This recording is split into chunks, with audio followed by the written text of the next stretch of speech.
Welcome to Gyanshiksha study centre. Hello বন্ধুরা, আজকে আমাদের যেটা টপিক আমরা আজকে আলোচনা করব, ভারতের স্বাধীনতার ৭৭ বছর পূর্ণ হচ্ছে এবার, এবং আমরা এবার ইন্ডিপেন্ডেন্স ডে অর্থাৎ স্বাধীনতা দিবস পালন করছি 78 অর্থাৎ ৭৮তম। ঠিক আছে, তো 78তম ইন্ডিপেন্ডেন্স ডে। এই যে আমাদের ইন্ডিপেন্ডেন্স ডে অর্থাৎ স্বাধীনতা দিবস, এটার বিহাইন্ড দ্য স্ট্রাগল অর্থাৎ এর পেছনে কত যে স্ট্রাগল হয়েছে আমরা আজ সেটা ভুলতে বসেছি, যার জন্য আমাদের কাছে এখন স্বাধীনতা দিবস মানে শুধু একদিনই সেই দেশের প্রতি ভক্তি বা দেশের প্রতি সেই দেশাত্মবোধক ওই একদিনই আমাদের থাকে। ঠিক আছে, সেই 15ই আগস্টই। কিন্তু বিহাইন্ড দ্য স্ট্রাগল, আমাদের যে স্বাধীনতা অর্জন হয়েছে, আমরা অর্জন করেছিলাম, এর যে পেছনে যে স্ট্রাগলটা, sacrifice of different freedom fighter, ঠিক আছে, এই কাহিনীটা কিন্তু অনেক পুরনো। আমাদের আজকে আমরা আলোচনা করব, একটা টোটালি ওভারভিউ একটা নেব যে আমরা কিভাবে স্বাধীনতাটা অর্জন করলাম। ঠিক আছে, দেখো, আমাদের ভারতবর্ষে প্রথম ফ্রিডম যে স্ট্রাগল শুরু হয়, যেটা ধরা হয়, সেটা 1857 সালে কি না সিপাহী বিদ্রোহ। ঠিক আছে, ইংরেজদের শাসনে প্রথম গর্জে ওঠে সিপাহীরা, যেখানে সিপাহীদের কিছু স্পেসিফিক কারণ ছিল, যেগুলো কারণ আমরা বিস্তারিত আলোচনা করব আমাদের যখন সেই টপিক নিয়ে আলোচনা করব, শুধুমাত্র সেই টপিক। তো প্রথম গর্জে ওঠে সিপাহীরা ব্রিটিশদের সেই ঔপনিবেশিক শাসনের বিরুদ্ধে।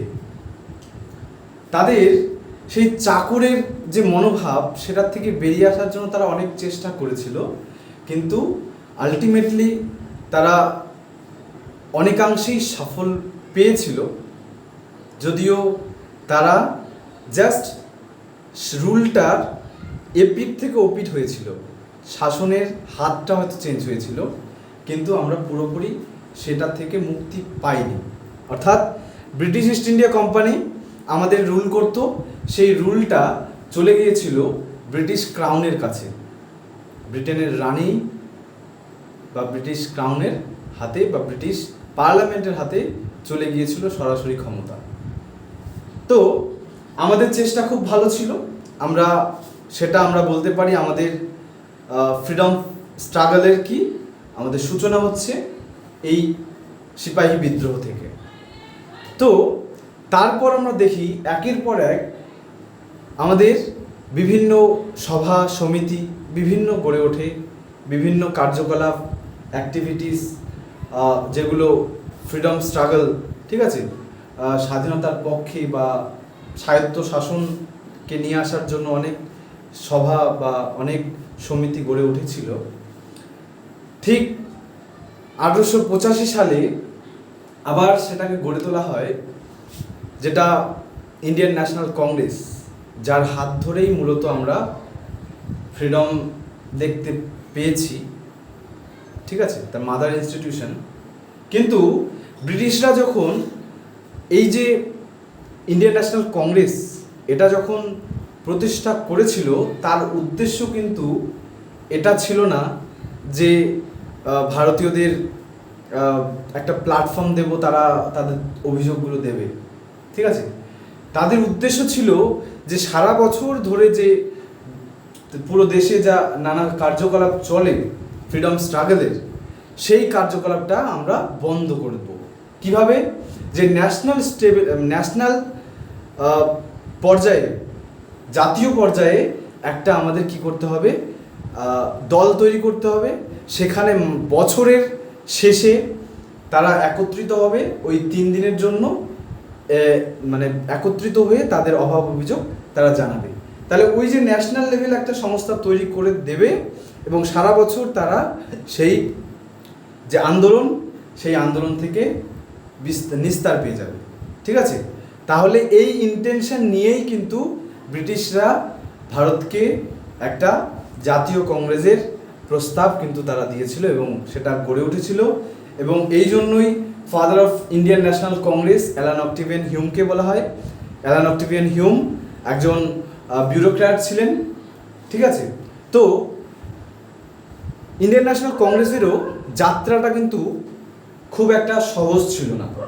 ইন্ডিয়ান ন্যাশনাল কংগ্রেস 1885 থেকে শুরু করে 1905 অবধি এই 20 বছর তারা শুধুমাত্র আবেদন নিবেদন এটা করেই কিন্তু তারা তাদের যে অভাব অভিযোগ এভাবেই তাদের চলতো, এভাবেই তারা আবেদন নিবেদন করত। কিন্তু তাদের সেই অভাব অভিযোগ কোনোদিনও খতিয়ে দেখাও হতো না। ঠিক আছে, তাহলে এই সময় আমরা দেখি যে আমাদের 1897 সালে আমাদের নেতাজি সুভাষচন্দ্র বোস জন্মগ্রহণ করছেন। নেতাজি সুভাষচন্দ্র বোস, যিনি ভারতকে অন্য জায়গায় নিয়ে গেছিলেন। জীবনে আমাদের ভারতবর্ষকে চারজন ব্যক্তি যদি আমাদের ভারতবর্ষে না থাকতো তাহলে হয়তো আমাদের ভারতবর্ষের নাম সারা বিশ্বে কেউ জানতো না। তাহলে তারা কারা? এক হচ্ছে স্বামী বিবেকানন্দ, যিনি 1893 সালে শিকাগো কনফারেন্সে তিনি সারা ভারতবর্ষের হয়ে প্রতিনিধিত্ব করতে গিয়েছিলেন, তিনি প্রথম। দ্বিতীয় হচ্ছেন গান্ধীজি, তৃতীয় হচ্ছেন আমাদের সকলের কবি রবীন্দ্রনাথ ঠাকুর এবং চতুর্থ হচ্ছেন আমাদের নেতাজি সুভাষচন্দ্র বোস। এই চারজনকে ভারত কখনো ভুলবে না। বিশ্বের সেই পর্যায়ে পৌঁছে দিতে, বিশ্বের মানুষের কাছে ভারতের নাম পৌঁছে দিতে এদের ভূমিকা কোনোদিনও ভোলার নয়। তো আমরা দেখলাম 1905 অবধি আমরা দেখলাম যে ইন্ডিয়ান ন্যাশনাল কংগ্রেস আবেদন নিবেদনই করতো, তাদের অভাব অভিযোগ আর খতিয়ে দেখা হতো না। তারপর কংগ্রেস ডিভাইড হয়ে গেল। কিভাবে? 1905 সালে শুরু হলো বঙ্গভঙ্গ করা হলো এবং এর ফলে স্বদেশ আন্দোলন গড়ে উঠল। স্বদেশ আন্দোলনে অনেকেই গুরুত্বপূর্ণ ভূমিকা রেখেছিল, বিশেষত রবীন্দ্রনাথ ঠাকুর। তিনি রাখি বন্ধন, অরন্ধন এরকম যে কার্যকলাপ তারই মস্তিষ্কপ্রসূত। তাই এই যে বঙ্গভঙ্গের মতো একটা নীতি কার্যকর করলো ব্রিটিশরা। আসলে ব্রিটিশদের ভারতবর্ষে একটাই উদ্দেশ্য ছিল, সেটা হচ্ছে ডিভাইড অ্যান্ড রুল পলিসি। অর্থাৎ মানুষের মধ্যে ঐক্য হতে দেওয়া যাবে না। ঐক্য যেখানে দেখবে ঐক্যকে ভাঙো, ডিভাইড করো এবং তাদের উপর শাসন করো। তোমরা এই জিনিসটা আজও তোমরা সব জায়গায় দেখতে পারবে। একটা বাড়িতে যদি ঐক্য থাকে, মানুষ চেষ্টা করে তাদের মধ্যে ডিভাইড করার চেষ্টা করে। ঠিক আছে, এই যে ডিভাইড অ্যান্ড রুল পলিসি ব্রিটিশরা কিন্তু এই হয়েই চলল। অর্থাৎ বাংলা থেকে যেহেতু বেশি আওয়াজ উঠছে তাই বাংলাকে ভাগ করে দাও। ফলে 1907 সালে সুরাট স্প্লিট, অর্থাৎ আমাদের কংগ্রেসকে দুভাগকে ভাগ হতে হলো। একটা হচ্ছে এক্সট্রিমিস্ট লিডার, কিছুজন মিলে অর্থাৎ চরমপন্থী, আর কিছুজন মিলে নরমপন্থী। এই যে চরমপন্থী নরমপন্থী ডিভাইড হয়ে গেল, এই চরমপন্থী লিডারদের মধ্যে উল্লেখ্য ছিলেন লালা লাজপত রায়, বাল গঙ্গাধর তিলক এবং বিপিন চন্দ্র পাল। অর্থাৎ আমরা যাদেরকে বলি লাল, বাল এবং পাল, আমরা একত্রিতভাবে বলি, এরা হচ্ছেন উল্লেখযোগ্য এক্সট্রিমিস্ট লিডার। এবং সমসাময়িক কালে 1906 সালে প্রতিষ্ঠিত হয়ে যায় মুসলিম লীগ। মুসলিম লীগের প্রতিষ্ঠা সালে 1906 সালে ঢাকার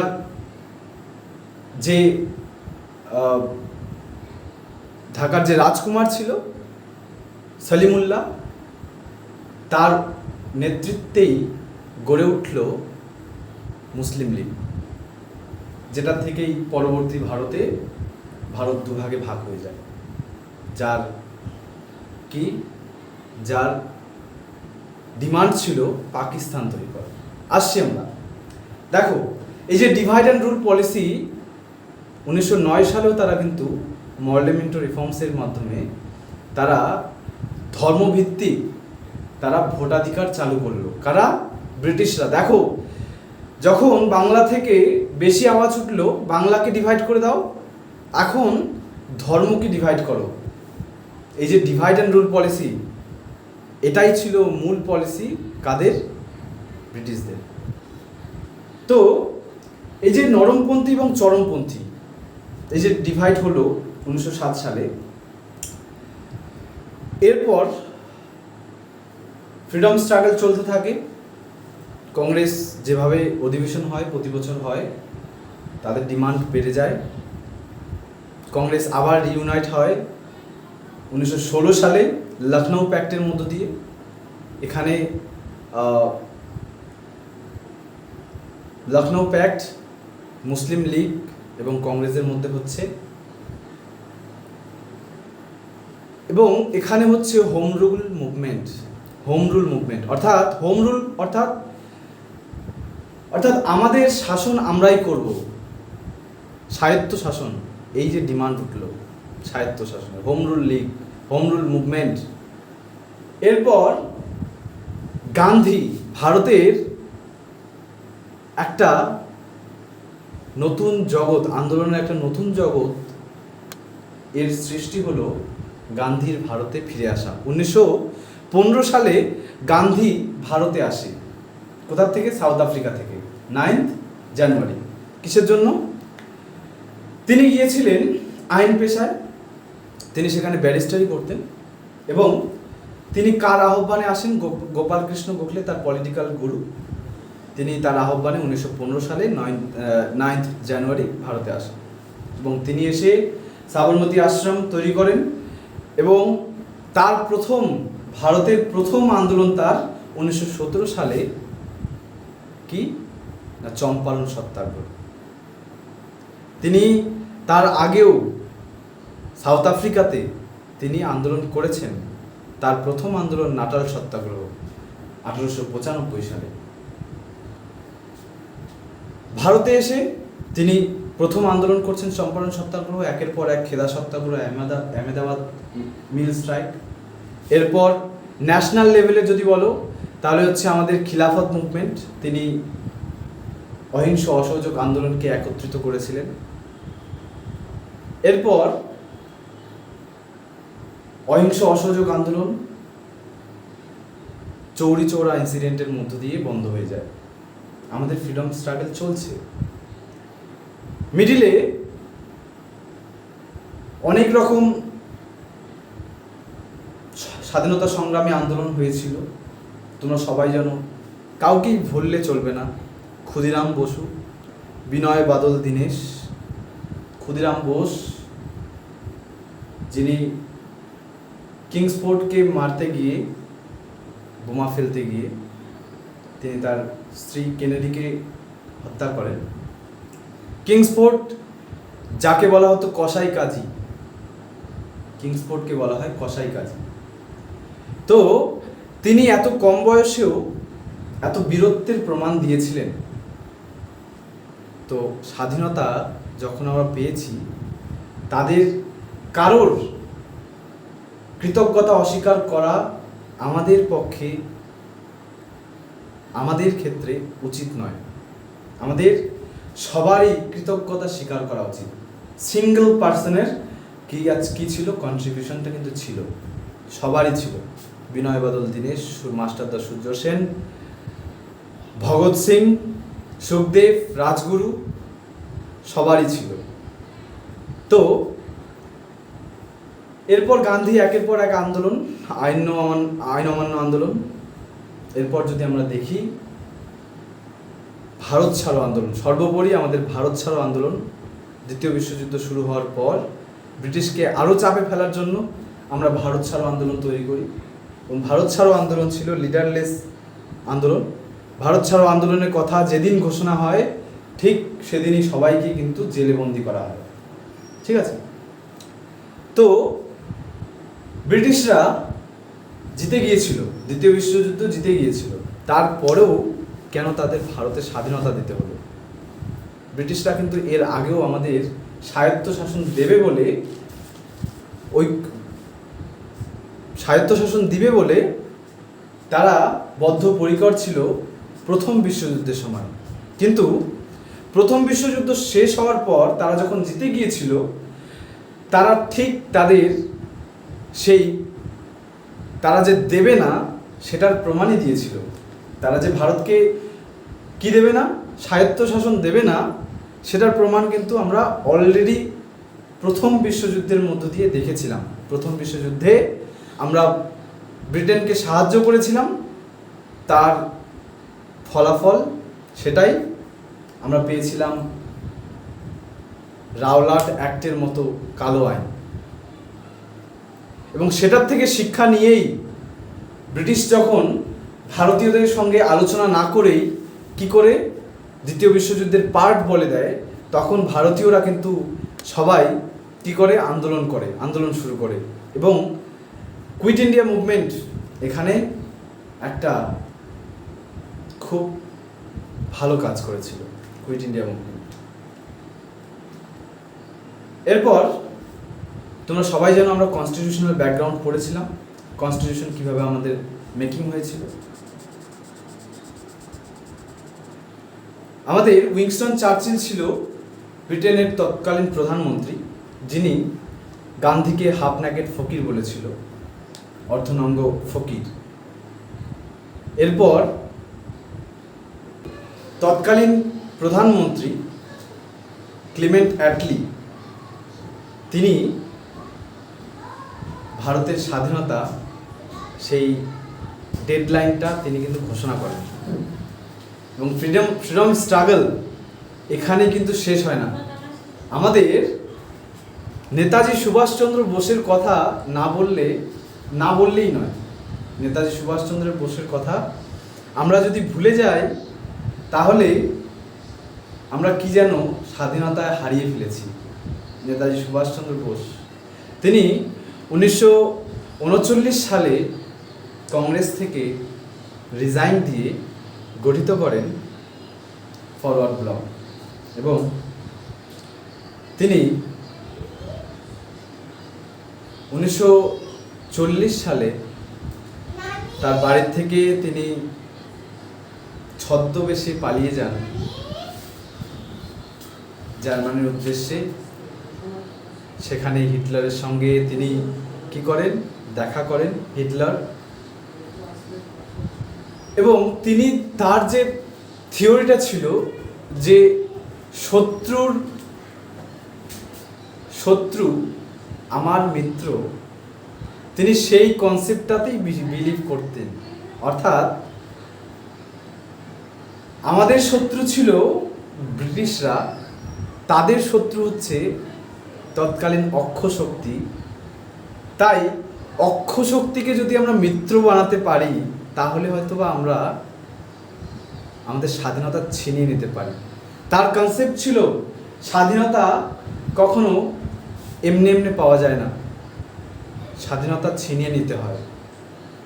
freedom is not given, it is taken. তোমরা আমাকে রক্ত দাও, আমি তোমাদের স্বাধীনতা দেব। এই যে মূল মন্ত্র, দিল্লি চলো, এই যে একের পর এক